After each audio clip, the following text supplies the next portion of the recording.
In this two-part series of our recording on jellies, we are going to look more at the gelling agents. The gelling agents that are incorporated in jellies and jelly dosage form are really at the heartbeat of the dosage form and guides your method and your overall procedure. So having learned about the gelling agents in this recording, you'll have an appreciation for the next recording, which shows model formulations and a guided procedure for making the jellies. Let's get started. Now, gelling agents. The first one we're going to go through is alginic acid. Alginic acid is obtained from seaweed, is tasteless and practically odorless, white to yellowish white colored fibrous powder. The concentration of gelling agents, it ranges. It depends on the product that you desire. Alginic acid is used at a range of 1 to 5%. It swells to about 200 to 300 times its weight. So the first video spoke to you about swelling of our jellies. To be dispersed in water, it is vigorously stirred for approximately 30 minutes. So can you appreciate why we are doing this video recording about gelling agents? Because it's going to guide your method writing and your procedure. Now, of course, for the vigorous mixing, you have to be careful you don't break the glassware that we're going to be using in our labs. Now, it says pre-mixing with another powder or with water miscible liquids can assist with dispersion. You're going to see that coming out when we look at sodium alginate, which is next.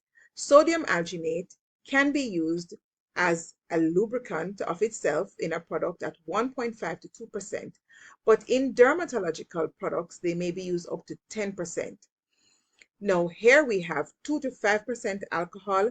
Glycerin and propylene glycol may be used as dispersing agent.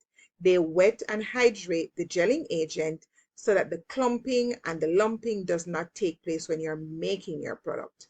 But guess what? Soluble calcium salts and other things can modify the viscosity. So when you add more ingredients to your base, your jelly base, you may find it gets runny or it gets extra thick. It depends on the influence these excipients have, the influence on pH. So the swelling of the jellies can occur at some pH, whereas some of them are, in layman term, watered down and compromised depending on the pH. Sodium alginate works and is stable at pH 4 to 8.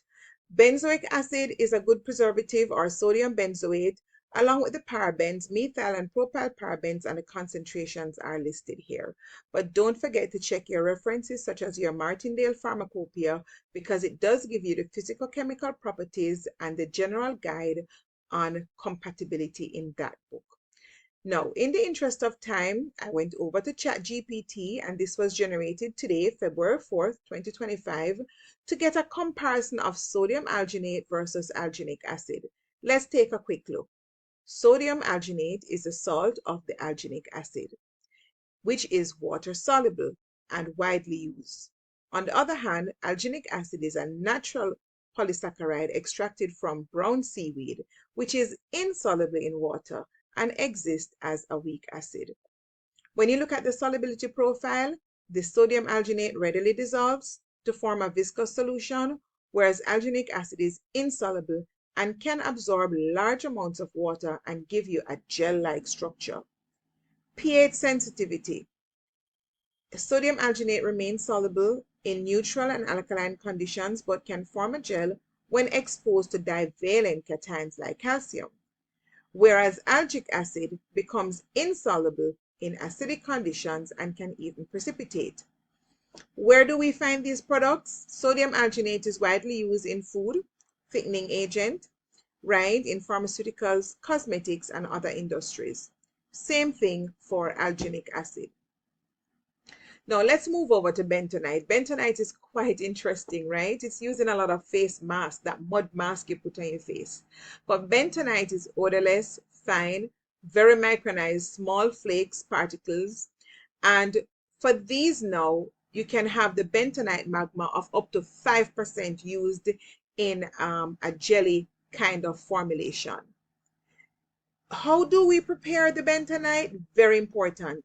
We're doing this video recording because some of these things will not be in your textbook or even in the Martindale Pharmacopoeia. So as you can see, 3 references were used so that we can function in our labs. It's very important for you to watch this video right throughout, and also I'll make the slides available in the context for you who are my students, but for other viewers on the platform, I will certainly explore slide share so you can have free access to content like these. So sprinkle the bentonite in portions of hot water, allowing each to become thoroughly wetted without stirring before you add another portion.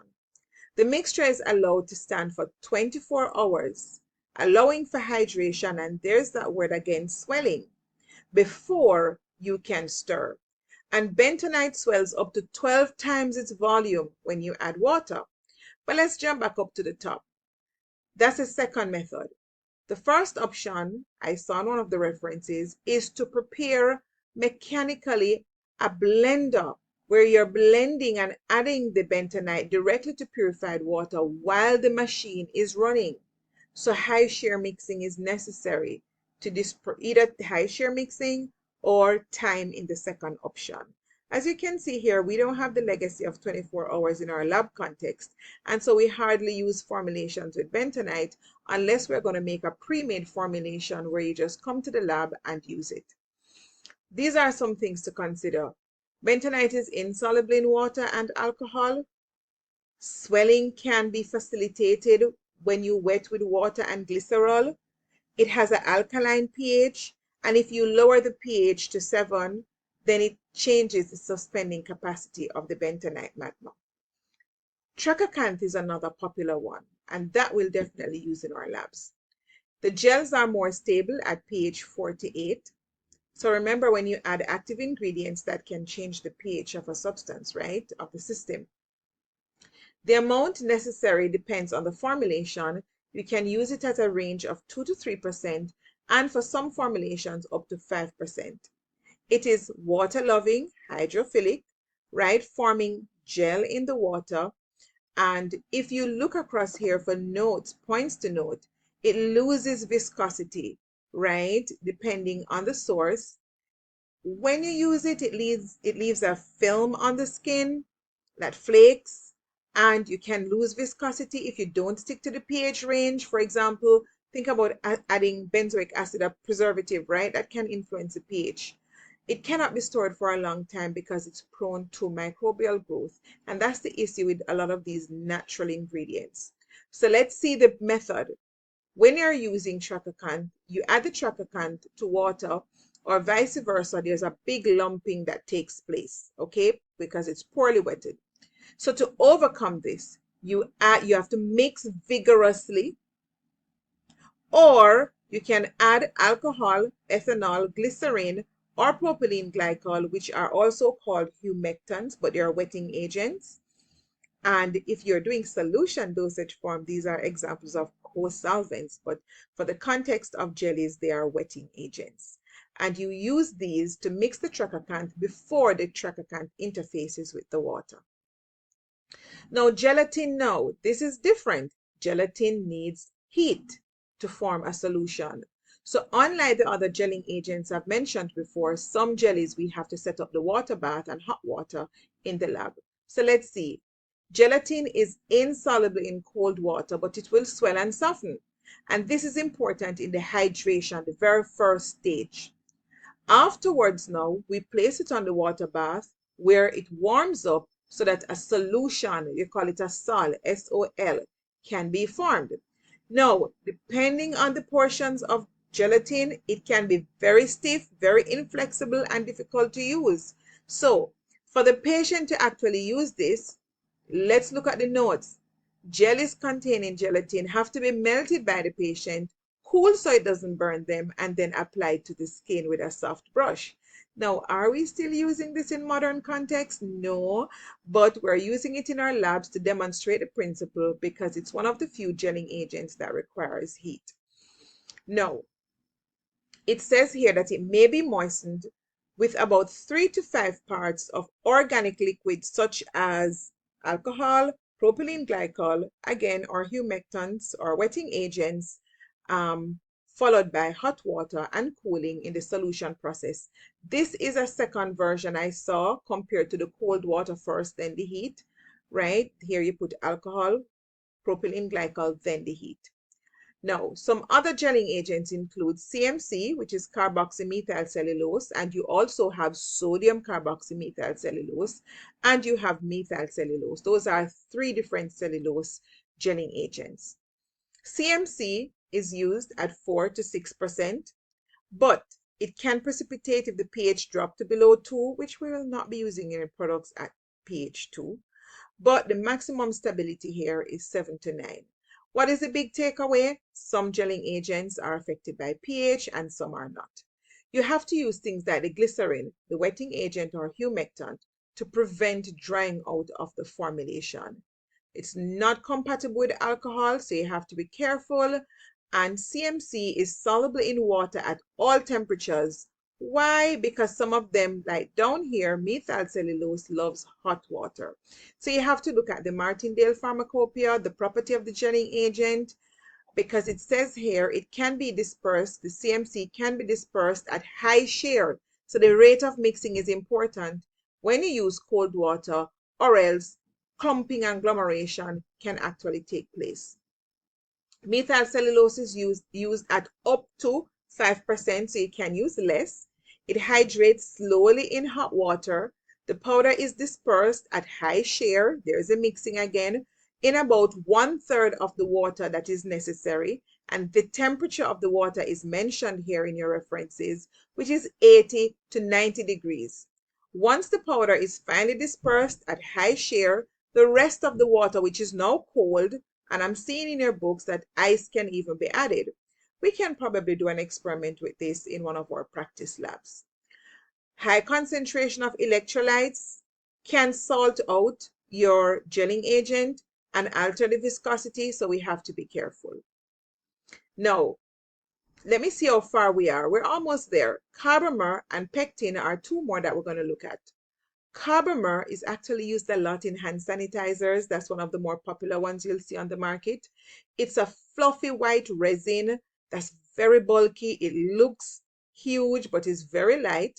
It gives a pretty clear gel, right? But you have to be careful because this one can form a lot of hair bubbles. So I'm not sure if you ever go into the stores and you look at some gels and it look like some big bubbles are whipped up in the jelly, maybe a carbomer jelly that you're seeing. It says here alcohol can decrease the viscosity. And so here you have neutralizers that must be added to this gelling agent to manipulate the swelling process. And we'll go through that when we interact with each other.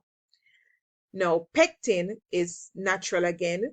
This is most like for acidic foods. So think of your jams jams and jellies, guava jam, your blueberry jams. I'm not sure if you'll see pectin in the when you go to the supermarket and take up your jellies next time, look at the label and see if you see pectin.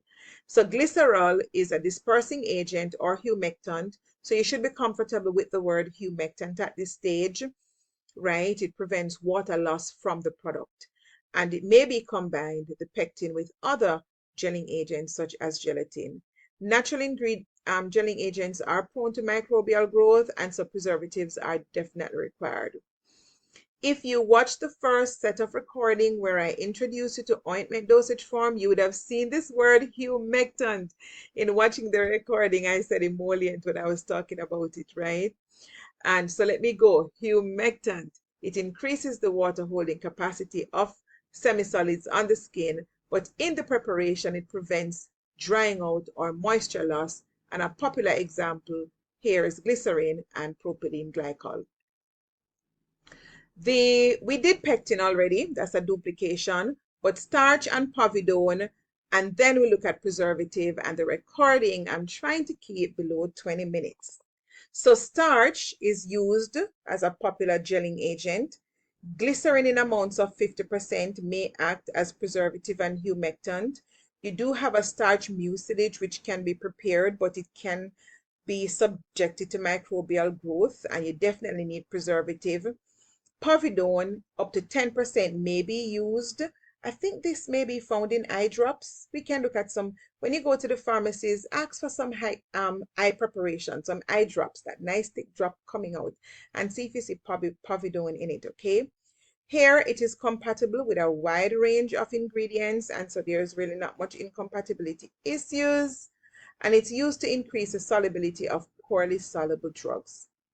The last thing we're going to look at for this recording are your preservatives, and that's really the last slide. Preservatives are needed for jellies, not really for the synthetic gelling agents, but the natural one even more so. And depending on what you're putting in there, there may be issues for microbial growth.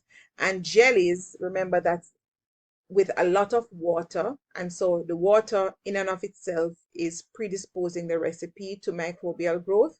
So let's look at some popular preservatives.